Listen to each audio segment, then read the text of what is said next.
On a encore en mémoire la catastrophe du 29 octobre 2019 de Ngwashi à Bafoussam, où 43 personnes ont perdu la vie dans un glissement de terrain. Face à cela, la société civile s'insurge contre l'attitude de l'État qui n'anticipe pas sur ce comportement incivique de la population qui s'installe dans les zones à risque. L'État doit sécuriser de manière à ce que personne n'ait accès à ces endroits insécures.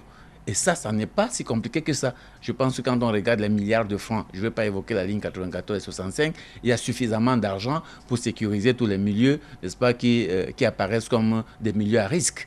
Je crois que ça, c'est le minimum qu'on peut faire. Pour cet acteur de la société civile, même si la population a la responsabilité d'assurer sa propre sécurité, il n'en demeure pas moins que l'État reste le seul qui garantit à tout le monde l'accès à un logement. Les gens n'ont pas à aller s'installer dans des lieux à risque, mais ils ont à protester et à revendiquer. C'est ce que nous faisons tout le temps et c'est pour ça que nous appelons les gens, n'est-ce pas, à ne pas rester indifférents à la malgouvernance.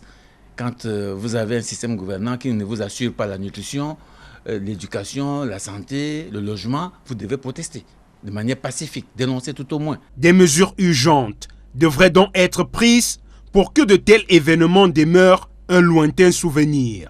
Un État discute, dialogue avec les populations et trouve une solution. Si vous constatez qu'il y a des gens qui sont installés dans des lieux à risque, vous devez leur préparer un meilleur endroit. Et les associations sont là pour le faire.